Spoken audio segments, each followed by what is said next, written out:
So in today's video, I'm going to be mentioning the fact that I love Darkstalkers, and I want the record to show I am 1000% being serious in that statement, because I do love Darkstalkers, which is why I have the infamously terrible cartoon that has a bad reputation. Will that reputation change today? Probably not, but we're going to be talking about this and other Discotek media titles for October 2025. It's Morphin' Time!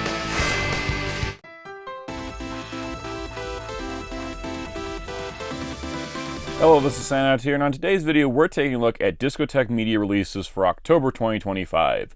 These are 4 of the releases. They're not all of them. I'm just covering what I bought, because that's how I do it. I can't review what I don't own, and we have a lot of things like specifically targeted at me, which is really, really fun. So first up, we have our new Kamen Rider release with Kamen Rider Amazon. We've got Cyborg 009 vs. Devilman, Mega Man the Complete Series, and Darkstalkers the Animated Series. And there's like an interesting story about each one of these, and so it's going to be a fun video. If you enjoy this type of video, be sure to hit the like button, hit subscribe and the notification bell so you don't miss out on future videos. I have a lot to say about all of these, and that is really fun, because sometimes when I review a Blu-ray, I don't have much to say. This is the opposite, so apologies for the runtime. But let's get to it. I think we're going to start with Cyborg 009 versus Devilman. We'll go to Kamen Rider Amazon, we'll go to Mega Man, and we'll wrap it up with Darkstalkers, because I have many thoughts about that series. Let's begin. So 2015's Cyborg 009 vs. Devilman was actually kind of a surprise project. Both of these are classic manga series from Japan, which had different anime adaptations overall, but they actually have a bit of connection. Devilman was created by Go Nagai, and Cyborg 009 was created by Shotaro Ishinomori, who is also the creator of Kamen Rider and Super Sentai. Now, with Shotaro Ishinomori's contributions to the overall manga landscape, he is an icon of that era. Go Nagai actually worked as his assistant on Cyborg 009, drawing backgrounds for that manga, so there is a connection between the two groups of characters. This project was envisioned for Cyborg 009's anniversary, and the Devilman connection came in because of Go Nagai himself. And it's a really cool idea to kind of bring together two classic staples of Japanese pop culture into one crossover. Now, in terms of continuity, this doesn't fit in the continuity of either franchise specifically, but the opening sequence does place it kind of in the final arc of Cyborg 009's story and towards the climax before the big final arc in Devilman. So if you know both the series, the opening scene is going to give you context of where this crossover takes place. Even though it is an alternate universe that's not canon to either series, it at least gives you some context of where the characters would be at, and I think that's super cool. And personally speaking, I'm a huge Devilman fan, and this is probably my favorite anime adaptation of Devilman, which is wild because it's, in the middle of a crossover. But that's because it feels most faithful to the original Go Nagai manga out of any of the anime adaptations that have been done. Each one of them kind of took their own spin, but I think this one's really close to the manga, as close as it can be. And what's actually kind of fun about this is that Devilman's very dark and very mature. Cyborg 009 is a little bit more family-friendly, and so it kind of takes a PG-13 vibe. There's some darker elements with Devilman, but it doesn't go into the full mature realm that normal Devilman projects do. And the Cyborg 009 side of this actually has a connection to a prior version, because the director of this crossover previously worked on Cyborg 009, the Cyborg Soldier, the 2000s anime that a lot of people laud as, I think, the best adaptation of Cyborg 009. At the very least, it's a lot of people's favorites, especially in the West, where it aired on Toonami and similar affiliates for Cartoon Network, so it has a little bit more notoriety over some other adaptations. So it's got a bit of a feel that matches Cyborg Soldier, which I think is super cool. But this was a 3-episode OVA that was shown theatrically in Japan. It was on Netflix for a while. So this is technically a Netflix jail escapee, because Netflix had the rights to this. There was no physical release all this time, but the Netflix rights seemed to have expired, and Discotek Media got the rights to it. I do love the spine design. I love that Devilman is on one side and 009 is on the other, which I think is super cool. And I love the contrast here on the back of the two lead characters. Because basically the way this works, for those that don't know either series, Cyborg 009 is a team of 9 cyborgs, each with a different power, and they do different missions, and they're like a superhero team, and they go through all kinds of crazy stuff, and they fight gods and all kinds of stuff. And then Devilman is a teenager who gets bonded with a demon after his friend gives him some shoddy advice. and his life has changed and his personality's changed, and it's kind of a struggle of, is he human, is he a devil, and henceforth Devilman. So it's kind of a nice contrast because these cyborgs are cyborgs, so they also struggle with that are we human, are we robot kind of thing. So I think there's a nice parallels to it. So this is really, really cool. Now this does contain the English dub, which is nice to see because that was produced for Netflix. The inner cover here is the wonderful teaser poster art, which has the very gothic-looking Devilman within Cyborg 009 walking forward, which I think is really cool.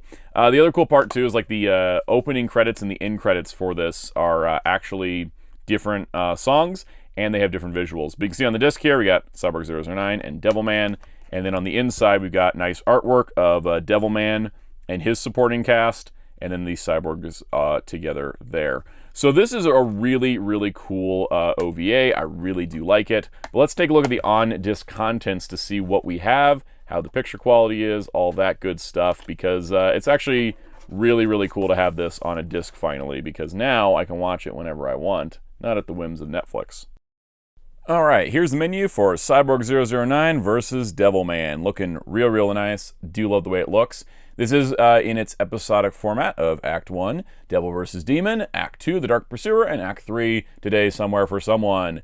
In setup, we have English audio as the default, Japanese audio as an alternate, and you get subtitles with full English, songs and signs, or off. Being a modern anime, video and audio quality is sharp, crisp, and nice, plus the subtitles are in that nice bold yellow, so that way you're able to read them under any background. This has nothing to do with the quality segment. I just love that the Devilman portion actually starts in black and white because they are using the manga as the reference, not the anime adaptations, right? So it's actually in black and white to start before transitioning into color later. A black and white shot with a red splash is just, oh, it's delectable. It's such a great contrast of color. Now this release does include some extras. Let's take a look at them. We got a clean opening and a clean ending, plus a promo.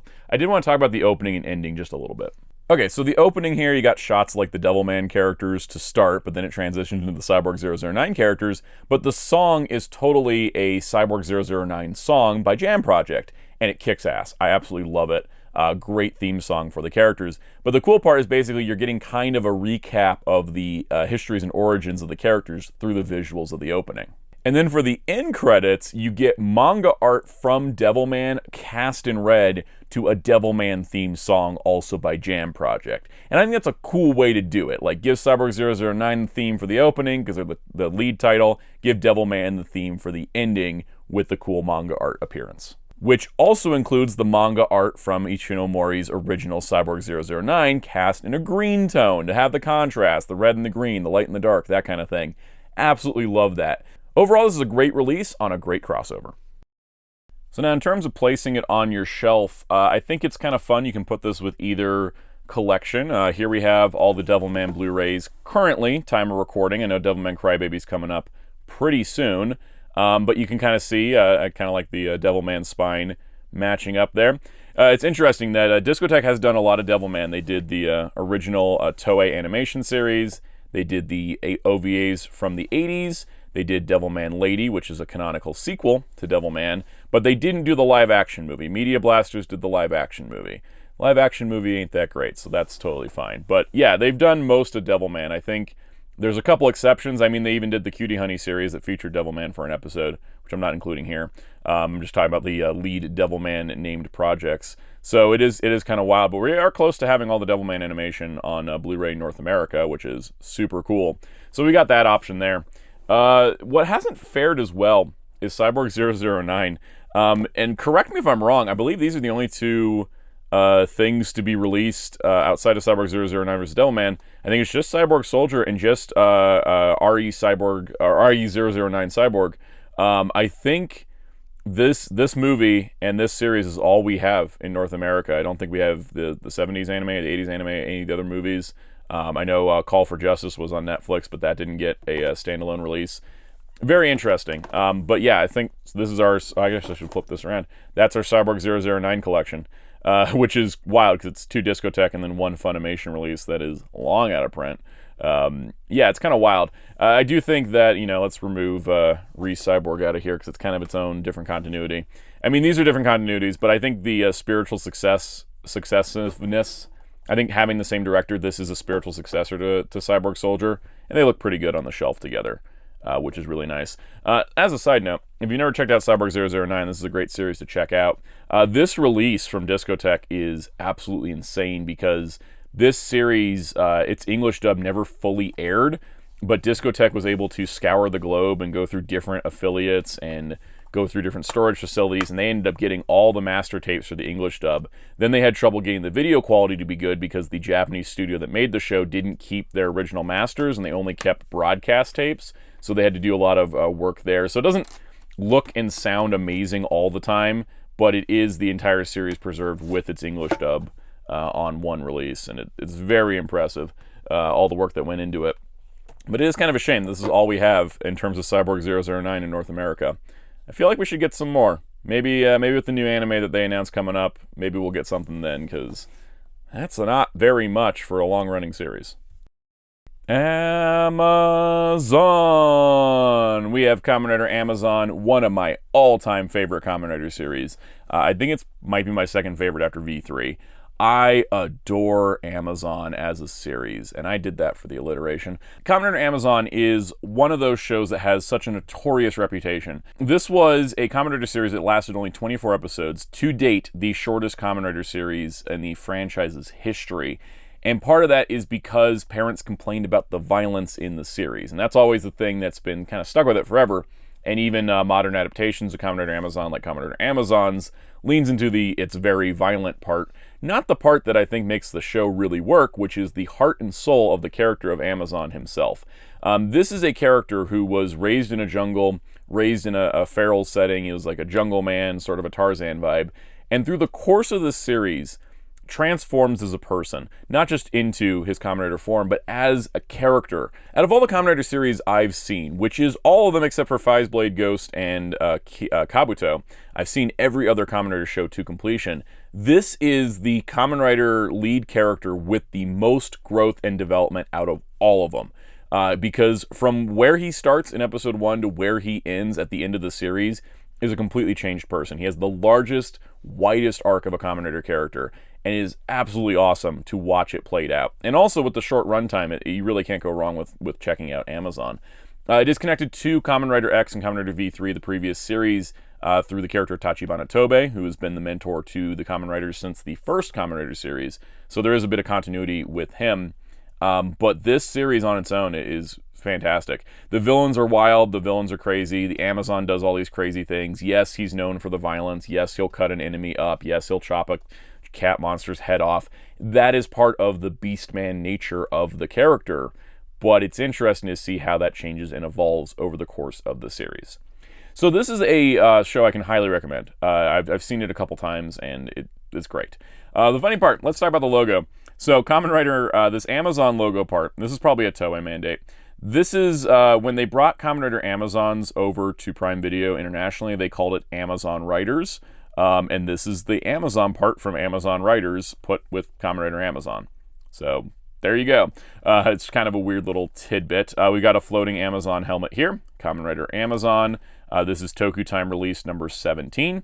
On the back here, we've got kind of our description of the series, which I basically gave you a version of.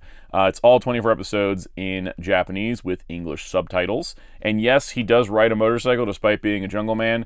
And the episodes where he learns how to ride a motorcycle is one of my favorite moments in the show. All right, on the interior, we got a nice shot of Amazon in the Amazon. I love how that looks. It's like very vibrant. And on the inside, it's on 2 discs because it's only a 24 episode series. I got disc 1 there with Amazon. I got disc 2 with Amazon on Jungler.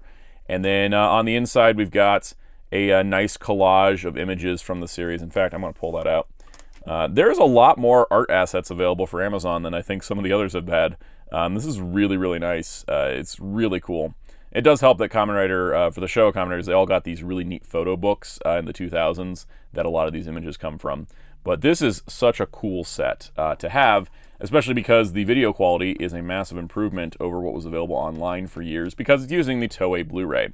But I'm going to package this back up, but let's go take a look at the discs and talk about the contents within. All right, so Kamen Rider Amazon Disc 1, which has episodes 1 through 12 on it. Really nice menu design. I love it. It's very similar to the other Toku releases.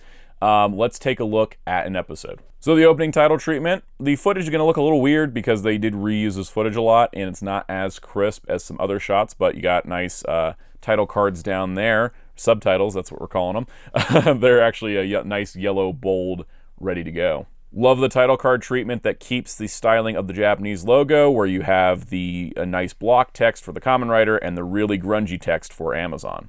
And the coolest part about this title text is that while it could have just been normal, they make sure that the color changes with the title screen. Episode title cards, once again done in that similar matching style. And video quality is really sharp and solid. This is a show from the early 70s, and it is a Toei show, which aren't always the best preserved, but this one looks really good. I think even more so than Kamen Rider X looked. I think this looks like an even better visual improvement, and honestly, I don't really have any complaints with the visual presentation of the show. Also, theme song lyrics are done in blue with italics, so that way you know they're lyrics and not dialogue. Now, on the other Kamen Rider releases, the bonus features were relegated to the last disc in the set, but because there's only 2 discs, they decided to split them up a little bit. This one, we have the series promo, which was from the end of Kamen Rider X that was promoting this series. We get an interview with Toru Okazaki, who played Amazon himself, and an interview with Yoji Matsuda, who played Masahiko, Amazon's friend in the series. And these interviews were done for the Japanese Blu-ray release, and they are ported here, completely subtitled, looking really nice, and I do like that they did translate the questions that appear on screen as well. So here we have Disc 2 with episodes 13 through 24 on it, same thing as we saw before, and then we got another batch of extras here. So we got Welcome to the Jungle, the story of Kamen Rider Amazon. This is our awesome essay by Mike Dent about the production of the series. He's been doing these for all the Showa Kamen Rider sets so far and a bunch of the Metal Hero sets, which is really, really awesome. We also get a photo and art gallery, which is a bunch of promotional images and official photos from the production of the series, released over various formats over the years. We get a dual interview between the actors who played Amazon and Masahiko as a 40-year anniversary reunion, which was also included on the Japanese Blu-ray. This is a nice 35-minute interview segment of the two of them. And then the cherry on top gets to show you how bad this video quality used to be, because this is the original belt transformation toy commercial, which is preserved here amazingly, looks incredible, kind of amazing. And also you can see how rough the video quality would have been at some point, and the Blu-ray is much better than this. Overall, an excellent release. Now you're probably wondering, where do we place this on our shelf with the other Kamen Rider Blu-rays? Let's bring in the other Showa Kamen Riders. I don't feel like I need to bring in all of them this time. We'll do that maybe for a future video. But this goes right between Kamen Rider X and Kamen Rider Black, because we have the original Kamen Rider, which doesn't have a Blu-ray, V3X, Amazon. Then the next one will be Stronger, which Discotek has already confirmed they're releasing, which is awesome. Then we have Sky Rider, Super 1, and then Black. So there's some gaps there, but there we are. Those are the 5 Kamen Riders from Discotek all together. It is interesting they start with these kind of banner looks, and then they start going to the floating heads. Don't know why, but it's cool. I kind of dig it. But yeah, so that's kind of where we're at. Looks good on the shelf overall. It is a little bit thinner even than Kamen Rider X, because it's 2 discs instead of 3. But I love that we're getting the Showa Kamen Rider. This is my favorite era of Kamen Rider shows. Like I said, I've seen most of the franchise. This is my favorite era, and I'm really, really happy that we're close to having them all. Super Fighting Robot Mega Man. So this is a show that I probably wouldn't have picked up day one if not for its bonus feature, but I'm really glad I did. I did want to watch the Ruby Spears Mega Man cartoon, and I had waited a while because Discotek had done a DVD set of this many years ago, and after a certain point I was like, well, they keep upgrading everything to standard definition Blu-ray. I should just wait and see if they do Mega Man, and they did. And they finally did. Over the years, I have seen a handful of episodes of the show, but I've never watched it start to finish. Love the catchy theme song. I went and watched the first episode so I'd come into this video with like some knowledge. I was spending a lot of time on the next release.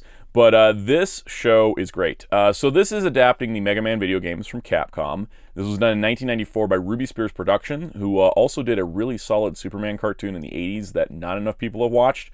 That's also great work. So Mega Man itself, it follows Mega Man, who's fighting the Robot Masters that are taken over by Dr. Wily, and then there's also Proto Man, who's kind of his counterpart, and he has his friends like Rush and his sister Roll, And it's really fun. This takes a lot of elements from the Mega Man games. It's a pretty faithful adaptation, all things considered. It makes little tweaks here and there, because every adaptation needs to. You're jumping from video games to a cartoon, you got to make some changes. But it feels very faithful to the Mega Man games, and it really is a solid show. Like, I watched the first episode. It's like an origin episode, but the action is awesome. The animation's great. The music's good. Really good voice acting. Really a solid show. On that note, this does contain all 27 episodes on one Blu-ray disc, because Blu-rays have a higher capacity for video content than DVDs do, so you can put 27 episodes plus bonus features onto a single Blu-ray if they're in a standard definition video, which this is. There's no way of getting an HD source on this. It's too old. No one's got masters, that sort of thing. The artwork here is new for this release, but it is used from the DVD set, but it is very much meant to look like the old video game box art, which I think is awesome. I love the fake wear and tear around the corners. That means when the actual wear and tear sets in, you're not going to notice. You can see the standard definition on Blu-ray banner. We've got Mega Man, the complete series, on the side. And then on the back, we've got nice description of the show, plus the special features, which we will talk about in depth. And I like these little call-outs where it's like, he's got your power again. Why didn't he just keep it last time? Which I imagine is something that happens in the show. Pharaoh Man is awesome. He doesn't even care. And Mega Man, that's Sir Mega Man to you. Love stuff like this. They had so much fun. And you know they had fun because there's multiple pieces of artwork. So on the inside, we've got the clean border look for the Mega Man art. You can also swap it over to an alternate one that has kind of the messed up corners and the dings and stuff. So you got that option. You got two different covers that way. And then look at that. The disc looks like an NES cartridge, right? Like an actual NES cartridge label, which is awesome. The DVD set did have 4 discs, so they did this 4 times. But there is an art gallery, which we will talk about. In addition to the fact that they put official Discotek seal of quality, this really feels like a classic video games cartoon, given a classic video game treatment. And we haven't even looked at how they did the menu.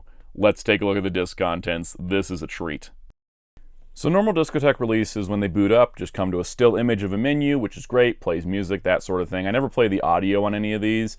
But for Mega Man, I need to show you how these discs properly boot up.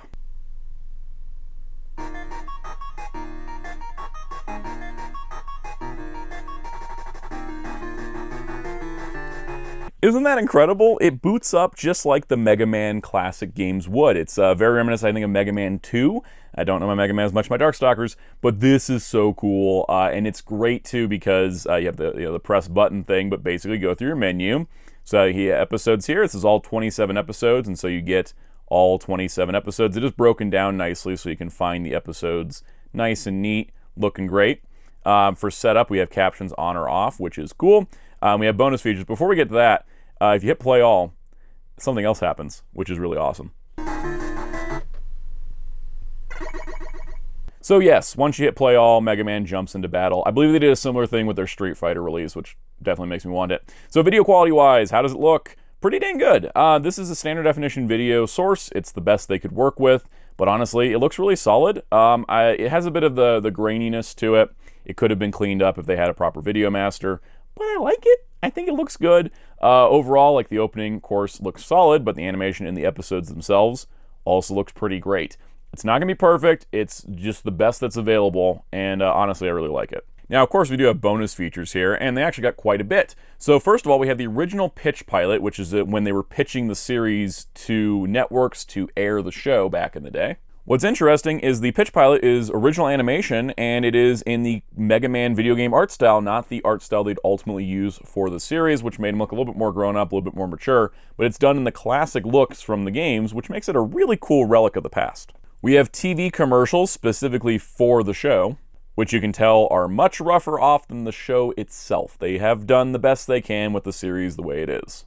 Next up, we have the Bandai toy commercial, which, as you can imagine, is the toy commercial from Bandai for the Mega Man toys, which, look, there it is. And actually, it's in much better shape than I thought it would be, and I'm actually pretty impressed that a commercial looks as good as this. We have an art gallery included, which the art gallery is going to be artwork from the series. A lot of this artwork came from people that worked on the show, people who are fans that have gathered it over the years, and it's nice, high-quality scans of a lot of promotional artwork. Now, the merchandise gallery is actually really interesting for a lot of reasons. So you got merchandise and promotional items. So for example, they have the packaging art from Discotek's DVD release of Mega Man, which is nice and preserved here. They also have shots of the VHS tapes, shots of the toys, and then shots from a promotional catalog for different Capcom series. And this is the part I found the most fascinating for me, not just because Darkstalkers is here, but they did have Darkstalkers, which has an art style that matches the games more, but it's kind of talking about how, like, oh, you know, Mega Man was renewed for 13 more episodes, Street Fighter's renewed for more episodes, but Darkstalkers is our new show coming up. And this is basically promotional material for these cartoons at the time, which I think is super cool. The Darkstalkers stuff doesn't appear on the Darkstalkers disc, it's only here on the Mega Man discs, but I appreciate that they got it included, especially because the Mega Man, I think, is the premier show out of the three. There's also the first draft of the series Bible that would shape the show what it becomes. And I gotta say, on all these galleries, there are dozens and dozens of pages. I was just sampling for you guys so you know what to look for, but if you actually get the release, there is so much stuff to look at. It'll take you a while to go through it all. And then what we also get is commentaries with Mega Man's voice actor, Ian James Corlett, who actually was in a bunch of shows. He was in Reboot, he was in Beast Wars, he was in all kinds of stuff. He's Mr. Fantastic on Marvel Rivals currently. But he did a commentary track, and I believe it's on a couple of the episodes, but you hit play here and it'll just play through the episodes he did a commentary on, which is awesome. I absolutely love commentary tracks. They're like one of my favorite things ever. And then this is the interesting part. Additional Capcom classics available from Discotek actually has a secret bonus feature for Darkstalkers in it. Let me explain. So if you click this, it'll start playing a promo for Darkstalkers featuring a live-action Morrigan, which I was never aware of this being a thing. We will talk about this again with Darkstalkers. I won't repeat the exact same words, but there was two versions of the show. When it originally broadcast, there was the live-action CG hybrid commercial bumpers and intro credits, but then when the show re-aired, it went to just clips from the show, and that's the version that appeared on DVD. So for a while, it was this intro version that actually featured these live versions of the Darkstalkers, which that's as close to live action as we're getting on Akaris and Bishamon there. But the thing is that this actual intro was lost. One of the guys at Discotek found it, but after they had already sent the Darkstalkers discs to print. So it was restored and then put into the Mega Man set because the Mega Man disc had not been printed yet. So kind of weird how that worked out. This is basically like DLC for the Darkstalkers set. But a lot of these animations are in a promo and some bumpers for the Darkstalkers. But if you want the full thing, you're going to need to also get the Mega Man set, which is the reason why I bought Mega Man at day one, because I wanted this Darkstalkers material. Also for fun, there's a second promo for the Street Fighter cartoon. So that is a ton of bonus features on top of getting all 27 episodes on this one Blu-ray disc with an animated menu. This is one of Discotek's top tier releases that I've ever seen, and that's in a sea of top tier releases. Alright, it's time to talk about the Darkstalkers animated series. Oh boy, do I have thoughts. So for context, big Darkstalkers fan, we established at the top of the show. I don't need to go over that again. I think I made enough performative effort there.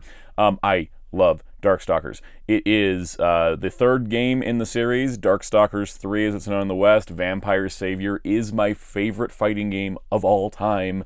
I adore this series because I love classic monsters. I love, Frankenstein monsters, Wolfman, Dracula, and there's equivalents to that in all of the Darkstalkers characters, and I absolutely adore it. I love the dark gothic storytelling. I love the parallels of the night versus the dark, the humans versus the Darkstalkers.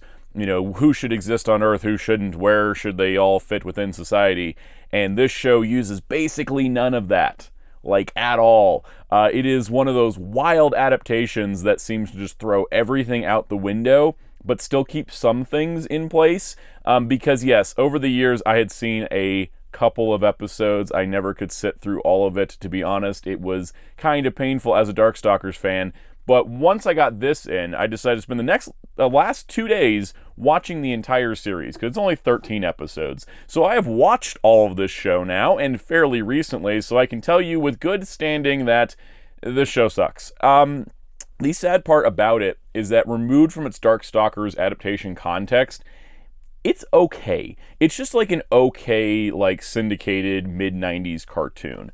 The basic setup with this show, which again doesn't really follow the Darkstalkers lore, is that Pyron comes to Earth. He wants to conquer Earth. He's been cultivating it for a long time, so he summons Dmitry Maximoff and Morgan Ainsland to be his generals of his army. And then he picks up all the Darkstalkers that look like bad guys, so like Anakaris, and they pick up John Talbane, even though he's a good guy, and they get Lord Raptor because he's a zombie. And, he's just like, all right, this is our army that's going to conquer the Earth. And then they're trying to pick up all the other Darkstalkers and recruit them to their cause. Meanwhile, characters like Felicia, Rikuo are more heroic Darkstalkers, and they want to help humanity and protect from Pyron. And you can kind of tell that Graz Entertainment also was a producer on the X-Men animated series because they really wanted to be X-Men. I'll show you a commercial bumper, you'll know what I mean. So it kind of runs that a little bit. Unfortunately, the animation quality is super low. Character models are really rough. Morrigan in particular has kind of like an infamous look at the beginning part of the series. She looks better in some episodes than others, so you can really tell it was a case-by-case basis. My biggest problem with the show is that it focuses on this kid named Harry, who's a descendant of Merlin. Completely original for this series, and Harry and Felicia are the main two characters, which I don't mind Felicia being a main character. That's cool. But the two protagonists of the Darkstalkers series is Morgan and Dimitri. They are the protagonists. They are the lead characters. They cause the plot to move forward because they have a bitter rivalry and they will never be friends, and yet they have them working together. They do hate each other in the show, which I do appreciate. The other fun part is that some of the characters are really on point. Rikuo is pretty accurate, all things considered, to his character from the games. Bishamon, haunted spirit, racist caricature of a Japanese accent aside, he's pretty solid. Anakaris, racist caricature of an Egyptian person aside, also pretty solid. Victor's a little weird. They give him an Austrian accent to make him sound like Schwarzenegger as opposed to a German accent, which would be fitting. Sasquatch is named Bigfoot in the show, inexplicably. And then who else we got? Oh yeah, Lord Raptor, who's honestly probably one of the better adaptations. He is played for laughs and for comedy. The funny part is that he's voiced by Scott McNeil, who also voiced Lord Raptor in the Darkstalkers anime OVA, which I'll talk about as a comparison in a moment. So he's actually the only actor that's played Lord Raptor, basically, in English, which is really fun. But the weird part is he has an Australian accent in this show, while he has a proper British accent in the OVA. So it's just a weird series. Let's take a look at the artwork here, because I can feel like I can talk about this. Yeah, so here we got our second artwork. I will talk about the artwork in a moment. I'll kind of finish up on the show. It does have, of course, Pyron as the main villain. He has a little sidekick character computer. But they did include what was at the time the two newest characters, which was Senko and Donovan. And there's Donovan. So these two are Darkstalker hunters. They are, the second game is called Vampire Hunter because, well, we had all monsters in the first game. So in the second game, it's like, oh, who's hunting the dark? So Donovan's adapted fairly okay. He's voiced by Gary Chalk, which is really funny because Gary Chalk, I know like Optimus Primal. But he's mostly on point, all things considered. He does pair up with Anita, who for some reason is named Amanda in this show. Again, weird random name changes. And she's got a lot less dark of a backstory than she does in the games, but honestly not that far off because her parents get killed by Dimitri on screen. Which I actually wasn't expecting, because if you can tell from this art style and from like Raptor drinking a cocktail on the beach, this is a very goofy, lighthearted show. But they did kind of lock in for Anita's backstory.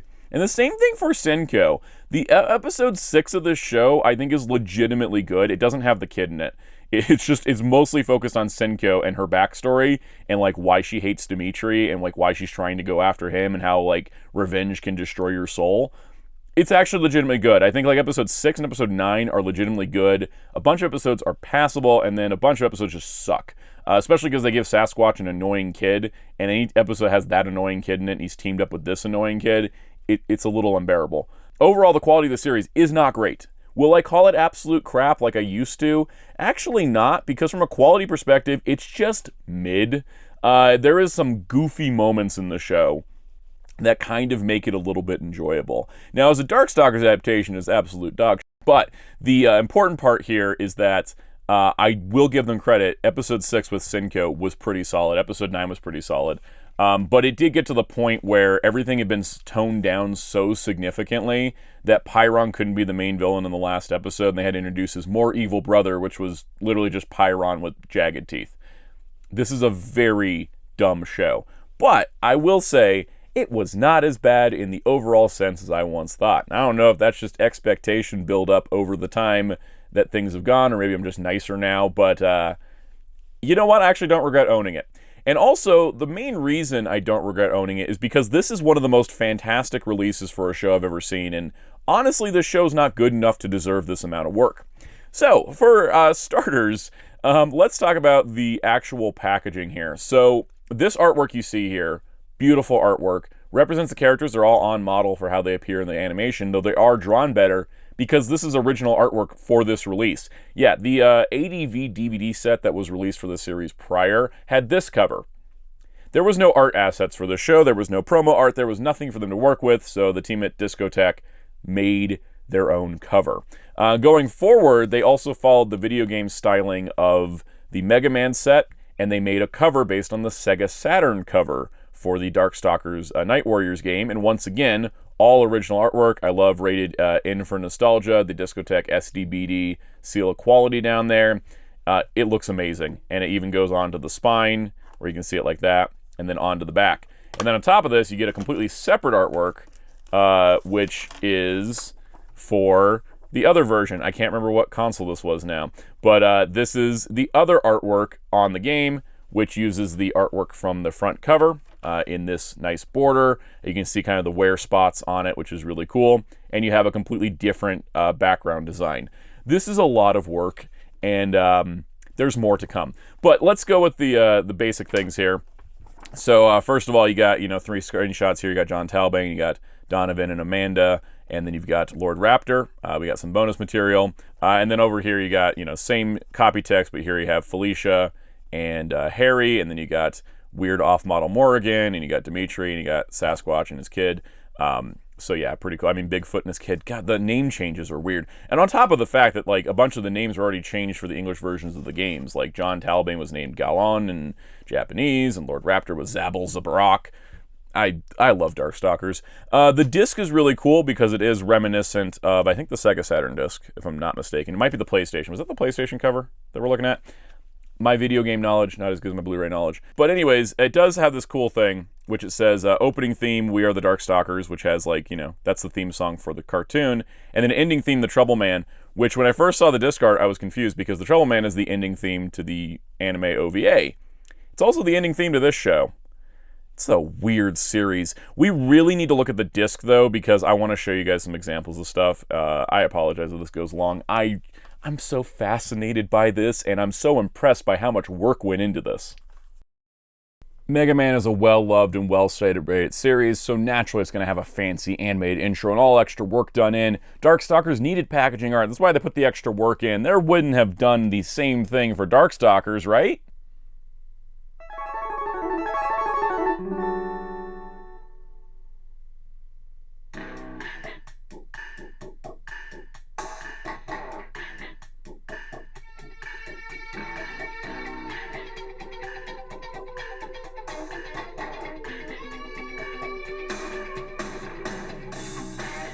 Yeah, they did the same exact thing for Darkstalkers. I adore this. It's an attention to detail and a level of effort that I really appreciate. This is the basically the home console home screen for Darkstalkers, the logo. It's very reminiscent of the arcade version as well, but it is meant to be like the home console version. It's so cool. It is so much more than this show deserves, but I appreciate that they did it. So naturally, we do have a play all option. We do have the episodes, which lists them all. You can see how goofy this show gets because there's episodes like There's No Business Like Dragon Business. No, that dragon doesn't have any canon significance to Darkstalkers. They just throw a dragon into the show. Also, it's interesting because this episode 9, which honestly thought was pretty good, aliens keep out. Actually, in the episode itself, it had an apostrophe between the N and the S, which is incorrect. So they fixed the grammar on the menu here. Ghost Hunter, though, that's the best episode of the series. Definitely, by far. Also, it's funny, they put Donovan's Bane as the name of the episode because his name is Donovan Bane. Yeah, this is a very goofy show. Our options are just captions on and off. Do appreciate there are captions. Let's take a look at the show. So this here is how the intro appears on most versions, which is clips from the series, mostly from the first episode, which the first episode is basically kind of just a bunch of random events to introduce every single Darkstalker. When you get to the series itself, it looks totally passable. It is not going to be the greatest video quality. They worked with what they had, and honestly, it looks pretty good. Video quality-wise, I have seen much, much worse in my time. This doesn't look too bad. That being said, the animation still is very weak, and that is the part that doesn't look good, but the video quality is pretty good. Also, like I said, they were trying to be X-Men. Look at this commercial bumper, and you tell me, was this really trying to be X-Men? Because this looks like it was trying to be X-Men. That whole, like, here's the heroes on one side and the villains on the other fighting. That's the X-Men intro, right? Like, that's the X-Men intro. All right, so anyways, visual quality, good. Animation quality, rough, but that's not the release's fault. So for bonus features, we have a series trailer. This series trailer is different than the one on the Mega Man set. The one on the Mega Man set used the live segments. This uses the clip versions of everything from the series. Darkstalkers Stupidity. This is a famous meme video that circulated around the internet that kind of is the main reason anybody knows anything about this show, because it basically pulled the dumbest clips from the series and compiled them together into a 9-minute and 54-second compilation. Discotek, being the awesome people that they are, have recreated this with the better video source that now exists on this release. It is preserved forever on a Blu-ray. We also have original broadcast bumpers. These are the original bumpers that were less X-Men and more that faux live realism look to them, which again, appreciate the fact that those were included for preservation's sake. The video quality is a little rougher because they came off of a VHS tape from the broadcast times. In addition to this, the original broadcast credits, same thing, pulled from that, but you can see you've got those kind of like in the real world Darkstalkers animations added to it, which I think is awesome. And on top of that, there's commentaries in episodes 1, 8, and 13 with Matt McMuscles, don't know why I stumbled over his name, fellow YouTuber there, and Brady Hartle, who worked on this release, talking about the series, which is a great bonus. This series honestly does not deserve all this love and attention, but I love the fact they gave it to it anyways, and that is what makes this such a terrific release and worth picking up despite the quality of the show itself. So I didn't do a shelf segment for Mega Man because there really isn't anything else for it to go with, but hey, here's another 90s Capcom cartoon. Completely different spine design. I just realized I did not show the Darkstalker spine, which has Dimitri, Felicia, and Harry on it, which makes sense because they're kind of like the most prominent characters. You can also put it with the Street Fighter animated series from the 90s, which I'm tempted to pick up now because I have the other 90s Capcom cartoons. But of course, what we will do is put this with the other Darkstalkers release from Discotek, the anime OVA collection. And this is pretty awesome. So these are both adaptations of Darkstalkers. And I did want to talk about the differences between them because they're very different. They were made around the same time. Darkstalkers OVA came out in 1994. It was dubbed back in the day, and it still has that same dub. Like I mentioned, Lord Raptor is voiced by Scott McNeil in both. The cool part is that the Darkstalkers OVA is much closer to the game canon and the game lore. Morrigan and Dimitri are the main characters of it. It does feature Felicia in a prominent role and other characters, but Donovan and Senko are major characters because this was made to promote Vampire Hunter, the second game, which is where Donovan and Senko appear from. It is very on point to the lore, and it is very mature. This is a mature anime. This is a show made for kids on Saturday mornings that occasionally kills somebody. This is the two dichotomies here, because basically you have what is very accurate to how Darkstalkers was, which is a much darker tone than Street Fighter. It's a much more serious world, while also having a lot of goofy elements. That's the fun part about Darkstalkers. Whereas this is 100% goofy elements, but it doesn't take the goofy elements from the games. It just makes its own goofy elements, which I find fascinating. One of the things I love about the OVA is that it recreates the moveset animations. Like, Dimitri has a move in the game where he's suddenly got jagged teeth and anime eyes. He gets that when he does that move in here, and it's like very on-point animation. Whereas here, sometimes they'll do the moves from the games. Occasionally. Anakaris does them the most. It's a very interesting dichotomy, but like nothing is toned down in the OVA because it was a direct-to-video anime release. Which is why I think the last thing I'll talk about with this Darkstalkers animated series is the fact that they decided to make a kids series for Darkstalkers. By the way, if you ever want to play the Darkstalkers games, this Capcom fighting collection that came out on basically every platform has all the major Darkstalkers arcade games. You get the main 3 plus Vampire Savior 2 and Vampire Hunter 2, which are like extra versions of Savior and Hunter. And then you also get all this other cool stuff like Red Earth and Cyberbots plus some Street Fighter things. This is a great collection. So if you ever wanted to play Darkstalkers and like understand why I'm yapping about it so much, this collection. Making Darkstalkers a kid's cartoon is funny because let's look at some official artwork for the Darkstalkers series. So here's official artwork from the Darkstalkers series, from the original games. This is all canon stuff. This is all kind of crazy and cool and gothic and mysterious, right? But it does have kind of an element you could see where you could get away with doing like a kid's show. It has a very specific style and look to it. And that's the kind of thing that was missing from the show. I think the art style is just too generically cartoony. Making a kid show out of Darkstalkers isn't that insane of an idea, because, you know, here's some like animation sketches for Senko, and you can see like how some of the animations are very goofy, especially when you start getting into the later games like Vampire Savior.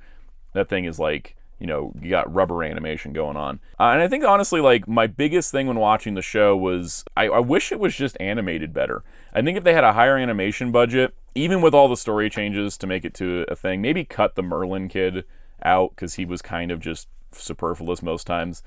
I think honestly they may have had something. I think that's the kind of thing that I kind of take away from it, is that there was potential to pull together, I think, a Darkstalkers cartoon for the West for kids.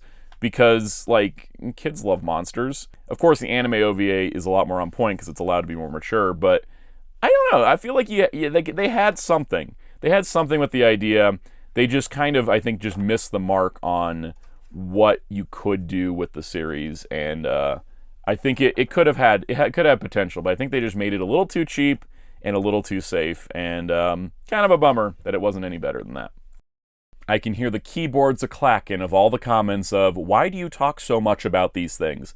I just like this stuff. This is one of those orders of Discotek titles where everything hits my jam. Now, that being said, I'm going to wrap this up because I have definitely been talking way too long. So if you enjoyed this video, please hit the like button, hit subscribe and the notification bell. Leave a comment down below. Tell me if you enjoyed it, and if you didn't enjoy it, I'm sorry. But there are chapter markers for a reason. Every time someone complains about me talking too much, I'm like, I put chapter markers in pretty much every video. You do have the fast forward feature. On that note, though, you can join our Discord server to get in conversation in the link below. You can also join as a channel member to help support what we do here and get perks like early access to videos and member-exclusive shoutouts. Let's give some special shoutouts. Special shout out to all of our channel members, including Captain Tier, Spin-54, MasterBed95, Forever1000, Super Shaddix Boom, Mr. Smelly Potato, James Abel, Jamie's World, Veloquince, Rabbitman, Daniel Evans, Zizu426, Kamen Pikachu, John Troutman, Spidey Brian, Fernando Perea, Smotlock, Lord Tatman, Henry G, Caro, Gang1, Sebastian Travez. Thank you all for your support, both viewers and members alike. If you so wish, I'm on social media at Blue Sky and Letterboxd at Soundout12. You can also find Wonderful Guy Designer on social media and Discord at DarkClaw643. And you can find Hero Club at Hero-Club.com for entertainment, interviews, reviews, and more. And until next time, this is Soundout saying goodbye.